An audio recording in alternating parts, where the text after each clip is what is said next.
तो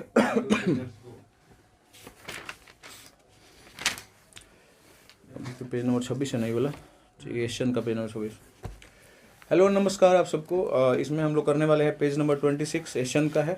चलिए शुरुआत करते हैं क्वेश्चंस का revision. What happens to the resistance as the conductor is made thicker. Resistance के साथ क्या होता है अगर कंडक्टर को थिकर बना दिया जाता है? Resistance get less. हाँ, रेजिस्टेंस जो है वो कम हो जाता है, आपको बताया गया है, क्योंकि डायरेक्टली प्रोपोर्शनल नहीं, इन्वर्सली प्रोपोर्शनल होता है। Resistance is inversely proportional to area of cross section. Area of cross section मतलब अगर समझ में नहीं आ रहा है तो समझ लीजिए, एरिया ऑफ क्रॉस सेक्शन का मतलब होता है मोटाई। अगर वायर का मोटाई बढ़ेगा तो रेजिस्टेंस कम हो जाएगा। अगला सवाल, if the length of a wire is doubled by taking more of wire, what happens to its resistance. आप बताइए, यदि लेंथ ऑफ वायर डबल कर दिया जाए तो उसके रेजिस्टेंस पे प्रभाव क्या क्या पड़ेगा? Resistance will also get doubled. बहुत अच्छा सवाल का आंसर आपने दिया।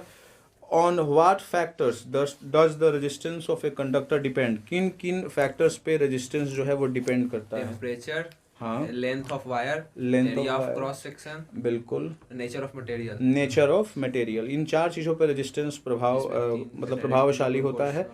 और टेम्परेचर और कौन, length of wire directly proportional होता है, area of cross section inversely, और रेजिस्टिविटी कांस्टेंट होता है, उसका वैल्यू बदलता नहीं है। वायर बदलेगा तो रेजिस्टिविटी बदल जाएगा। हर एक वायर का अपना रेजिस्टिविटी होता है।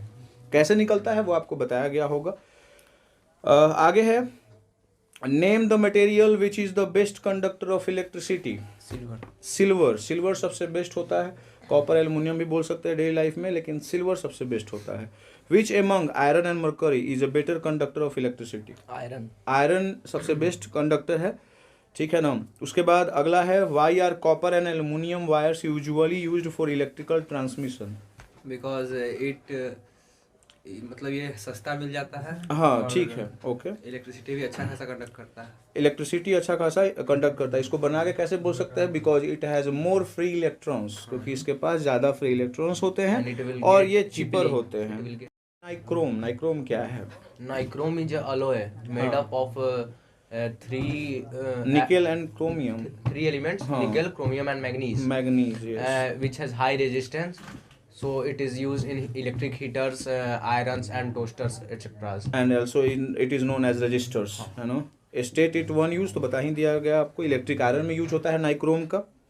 Give two reasons why nichrome alloy is used for making the heating element of electric appliance. First, it has high resistance, हाँ, and second, it has very high melting point. हाँ, इसका melting point क्या होता है? High होता है। तो कितना भी आप इसको गर्म करो ये टूटेगा नहीं, पिघलेगा नहीं, ठीक है।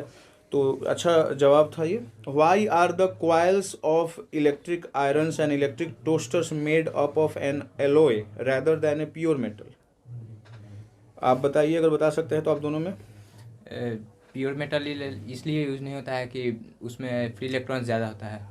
नहीं, तो क्यों नहीं यूज होता है ये बोला जा रहा है ना। तो सिंपल सी बात है कि इलेक्ट्रिक आयरन में या इलेक्ट्रिक टोस्टर में एलॉय का यूज क्यों होता है, आप बता दीजिए। बता दीजिए पहले। Because a pure form of element have less resistance than alloy, and it has a less melting point also, है ना, दोनों। और ये दोनों एलॉय में ज़्यादा होता है, ठीक है। और मेटल जो होता है वो तुरंत ऑक्सीजन से रिएक्ट कर लेता है और मेटल ऑक्साइड बना सकता है, बट एलॉय ऐसा नहीं करता है। तो एलॉय खुले में भी आप उसको करके आप देखे होंगे, हीटर उटर ऐसे गोल्की देखे है ना, नाइक्रोम का यूज कर लिया जाता है। वैसे आप मैक्सिमम मेटल का यूज नहीं कर सकते हैं। और एक तो पॉइंट जो सबसे इम्पोर्टेंट इसमें था कि मेटल जो होता है उसकी कंडक्टिविटी क्या होती है? बहुत अच्छी होती है। तो रेजिस्टेंस उसका कम होगा, और रेजिस्टेंस कम होगा तो इलेक्ट्रॉन आपस में कम टकराएंगे और सिंपल सी बात है, हीट प्रोड्यूस नहीं होगा। अगला सवाल है, विच हैज मोर रेजिस्टेंस। बताइएगा, ये long piece of nichrome wire और a short one. Long piece of nichrome wire. A thick piece of nichrome wire और thin piece of thick resistance thin का ज़्यादा होगा। How does the resistance of a pure metal changes if its temperature decreases. Temperature अगर decrease होगा तो resistance क्या होगा?